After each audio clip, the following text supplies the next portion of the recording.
എനിക്ക് ഈ കറികളായിട്ട് കഴിക്കുന്നതിനേക്കാളും കൂടുതലിഷ്ടം നല്ല പോലെ വരട്ടി അല്ലെങ്കിൽ ഫ്രൈ ചെയ്ത് കഴിക്കുന്നതാണ്. അതിൻ്റെ പ്രശ്നങ്ങൾ വേറെയുണ്ട്. എന്നാലും ഒരു രുചിയുടെ ഒരു രീതി വെച്ച് നോക്കിക്കഴിഞ്ഞാൽ എനിക്ക് അങ്ങനെ കഴിക്കുന്നതാണ് ഏറ്റവും ഇഷ്ടം. അപ്പോൾ കുറച്ച് ബീഫിൻ്റെ ബോട്ടി ഉണ്ടായിരുന്നു. അത് നല്ല പോലെ ഒന്ന് വരട്ടിയെടുത്തു. 2 പച്ചമുളകും വെച്ചു. പിന്നെ എക്കാലവും എന്നും കേരളത്തിൻ്റെ തനതായ രുചി നാടൻ വെളിച്ചെണ്ണ. അത് നല്ല ചൂട് ചോറിലേക്ക് ഒഴിച്ചിട്ട് നല്ല പച്ചമുളക് അതിൽ ചതച്ച് ആ ചോറിൻ്റെ കൂടെ മിക്സ് ചെയ്ത് കഴിക്കുമ്പോൾ നമുക്ക് ചില സമയങ്ങളിൽ പഴയ കാലം അങ്ങോട്ട് ഓർമ്മ വരും.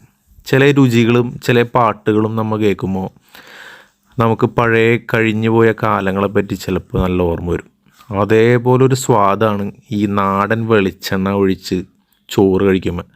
അതിൽ നിന്ന് വരുന്നൊരു സ്മെല്ലുണ്ട്, അസാധ്യ സ്മെല്ലാണ്.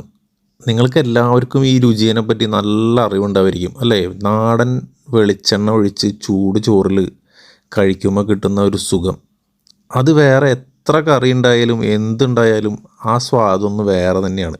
അപ്പോൾ കൂടുതൽ വിശേഷങ്ങൾ ഇനി പറഞ്ഞ് സമയം കളയുന്നില്ല. അപ്പോൾ കുറച്ചും കൂടി വെളിച്ചെണ്ണ ഒഴിച്ച് ബാക്കിയുള്ള ചോറും കറിയും അങ്ങ് തീർക്കുക, അത് മാത്രമേ എനിക്ക് ചിന്തയുണ്ടായുള്ളൂ. അപ്പോൾ നിങ്ങളെല്ലാവരും ഇത് ട്രൈ ചെയ്യുക. അപ്പോൾ അടുത്ത വീഡിയോയിൽ കാണുന്നവരെ bye from less for food.